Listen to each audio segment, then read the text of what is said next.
हमारा आज का टॉपिक है डायरेक्टेड एंड अनडायरेक्टेड ग्राफ। आज हम डिस्कस करेंगे कि डायरेक्टेड ग्राफ कैसे ग्राफ्स होते हैं और अनडायरेक्टेड ग्राफ कैसे ग्राफ्स होते हैं। If each edge of a graph G has a direction then it is called directed graph and if each edge of a graph G has no direction then it is called undirected graph. अब ये हमारे पास जो है वो directed graph और undirected graphs की definitions हैं और इसमें हमें क्या बताया गया है कि अगर जी हमारे पास कोई भी एक ऐसा ग्राफ है जिसमें मौजूद हर एज जो है वो एक डायरेक्शन रखती है, मतलब जी में मौजूद हर एज जो है वो उसकी कोई ना कोई एक डायरेक्शन है, तो वो क्या होगा, डायरेक्टेड ग्राफ होगा। इसी तरह से अगर जी हमारे पास कोई भी एक ऐसा ग्राफ है जिसमें मौजूद हर एज जो है वो उसकी कोई भी डायरेक्शन नहीं है, तो वो हमारे पास क्या होगा, अनडायरेक्टेड ग्राफ होगा। For directed graph and edge joining the vertices pair v1 and v2 is,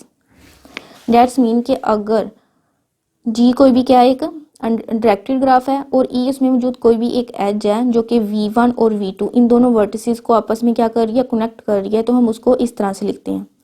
e कोई भी क्या है, एक एज है जो v1 को v2 के साथ कनेक्ट कर रही है, ठीक है, तो उसको हम इस तरह से लिखेंगे। और यहाँ पर जो फर्स्ट पोजीशन में हमारे पास v1 है, ये क्या होगा, हमारे पास इनिशियल वर्टेक्स होगा, और v2 जो कि सेकंड पोजीशन पे, ये हमारे पास क्या है, फाइनल या कोई भी एक टर्मिनल वर्टेक्स। ओके,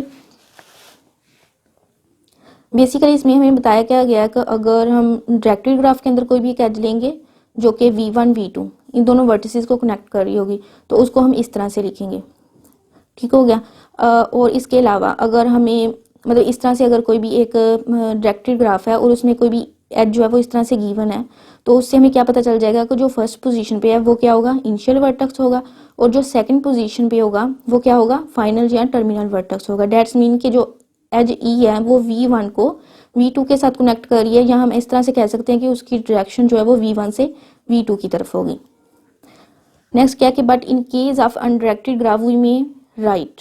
मतलब अगर हमारे पास कोई भी एक अनडायरेक्टेड ग्राफ है और इसी तरह से उसके अंदर ई कोई भी एज है जो कि v1 को v2 के साथ कनेक्ट करिए, तो हम उसको किसी भी तरह से लिख सकते हैं, उसमें कोई भी हमारे पास रिस्ट्रिक्शन नहीं है कि हम पहले v1 को लिखेंगे या v2 को, ठीक है, हम v1 को भी पहले लिख सकते हैं और v2 को भी पहले लिख सकते हैं, क्योंकि इसके अंदर कोई भी डायरेक्शन ही नहीं है, ठीक, क्योंकि अनडायरेक्टेड ग्राफ की डेफिनेशंस में क्या है कि इसकी एजेस की कोई भी एक प्रॉपर डायरेक्शन नहीं है, तो फिर उस एज को हम किसी भी तरह से लिख सकते हैं, v1 को पहले लिख सकते हैं या v2 को पहले लिख सकते हैं, तो इससे कोई भी फर्क नहीं पड़ेगा। लेकिन अगर हमारे पास कोई भी एक डायरेक्टेड ग्राफ है तो उसके लिए हमारे पास मतलब हम उसको फिर इसी तरह से लिखेंगे, अगर वो v1 को v2 के साथ कनेक्ट कर रहा है तो v1 फर्स्ट पे आएगा और सेकंड पे वो आएगा जो जिसके साथ वो उसको कनेक्ट कर रहा है, ठीक है। v1 जो हमारे पास क्या होगा, इनिशियल होगा, और v2 फाइनल होगा।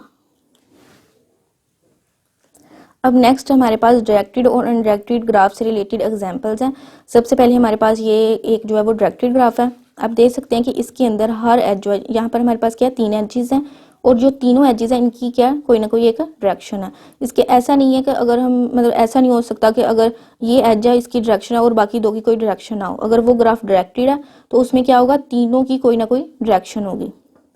अब देखिए E1 जो है वो कनेक्ट कर रहा है V1 को V2 के साथ,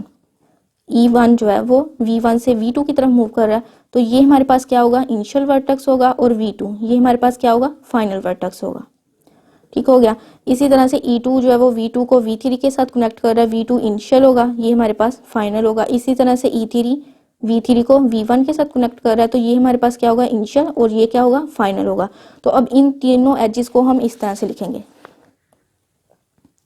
E1 को हम इस तरह से लिखेंगे क्योंकि E1 जो है वो V1 को V2 के साथ कनेक्ट कर रहा है, मतलब ये V1 से V2 की तरफ आ रहा है, ये डायरेक्शन है हमारे पास। तो इनिशियल पे जो फर्स्ट पोजीशन है वहां पर क्या आएगा, V1, और सेकंड पोजीशन पे V2। इसी तरह से E2 और E3 को हम इस तरह से लिखेंगे। अच्छा, नेक्स्ट हमारे पास क्या इनडायरेक्टेड ग्राफ है। अब ये ग्राफ देख लें, इसके अंदर तीनों एजेस जो हैं इनकी कोई भी डायरेक्शन नहीं है। अब यहाँ पर E1 जो है वो कनेक्ट कर रहा है V1 को V2 के साथ, हम ऐसा भी कह सकते हैं कि E1 जो है V2 को V1 के साथ कनेक्ट कर रहा है, क्योंकि यहाँ पर कोई डायरेक्शन ही नहीं है। इसी तरह से E2 E3 इन दोनों के लिए भी कोई भी हमारे पास डायरेक्शन नहीं है। V2 V3 ये मतलब V2 को V3 के साथ कनेक्ट कर रहा है, या हम ऐसा भी कह सकते हैं कि ये V3 को V2 के साथ कनेक्ट कर रहा है। अब इन तीनों एजेस को हम इस तरह से लिखेंगे, मतलब हम ऐसे भी लिख सकते हैं कि E1 इक्वल है V2 V1, हम ऐसा भी कह सकते हैं V2 को V1 के साथ कनेक्ट कर रहा है या V1 को V2 के साथ, किसी भी तरह से लिख सकते हैं। इसमें हमारे पास कोई भी मतलब कोई रिस्ट्रिक्शन नहीं होगी कि हमने इसको इस तरह से लिखना है या इस तरह से, क्योंकि इसके लिए कोई हमारे पास प्रॉपर डायरेक्शन ही नहीं है, तो हम इन एजेस को किसी भी तरह से लिख सकते हैं। ये हमारे पास अनडायरेक्टेड ग्राफ के लिए। लेकिन अगर हमारे पास कोई भी एक डायरेक्टेड ग्राफ है तो उसके लिए हम इसको इस तरह से लिखेंगे, क्योंकि वहाँ पर हमें एक प्रॉपर डायरेक्शन दी गई है, तो फिर उसको हम इस तरह से लिखेंगे।